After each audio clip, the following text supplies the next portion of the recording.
Narito ang mga balita sa araw na ito. Malakas na ulan humagupit sa Japan, isa patay. Humagupit ang malakas na ulan sa North Central Region ng Noto sa Japan nitong Sabado na nagdulot ng landslide at baha na nag-iwan ng isang patay at ilang nawawala ayon sa mga opisyal.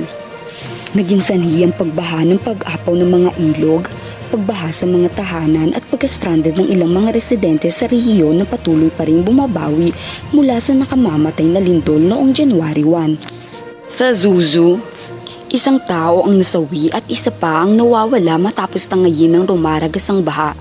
Isa pang tao ang naiulat na nawawala sa kalapit na bayan ng Noto. Ayon sa prefecture, sa Wazima, 4 na tao ang nawawala matapos ang isang landslide sa isang construction site. Isang lindol na may lakas na 7.6 magnitude ang yumanig sa rehiyon noong January 1 na pumatay ng mahigit 370 katao at sumira sa mga kalsada at iba pang mahalagang infrastruktura. Ang epekto nito ay patuloy na nakakaapekto sa lokal na industriya, ekonomiya at pang-araw-araw na buhay ng mga residente. Ngayon naman ay dumako tayo sa balitang showbiz. SB19, sumabay sa touch TikTok trend ng Cat's Eye.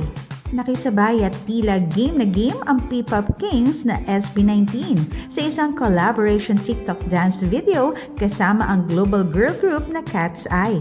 Sa post ng Cat's Eye makikita ang SB19 members na sina Pablo, Estelle, Ken, Josh at Justin na kasama sina Sophia, Yonchay at Daniela na ginagawa ang Touch TikTok Dance Challenge. SB19 making the challenge fire, saad ng Cat's Eye sa caption.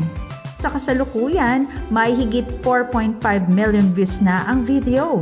Kamakailan lamang pumunta ang Cat's Eye sa Pilipinas para idaos ang kanilang Manila Fan Showcase at nag-guest din sa noontime show na It's Showtime.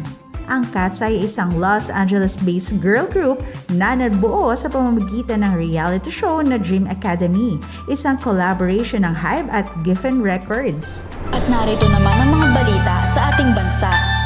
CIDG, PAGCOR, iimbestigahan ng ex-PNP chief na Kadikit Liguo.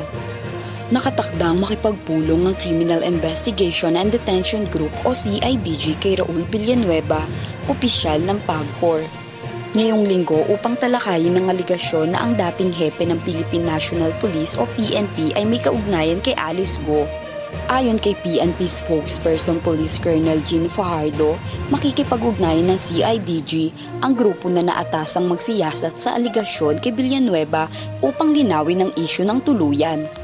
Matatandaang ibinulgar ni Villanueva, isang retiradong general at dating commanding officer ng Intelligence Service of the Armed Forces of the Philippines noong Martes na isang dating hepe ng PNP ang tumulong kay Guo na makalabas ng bansa. Ayon pa sa kanya, kasama rin ito sa buwanang payroll ng dating alkalde.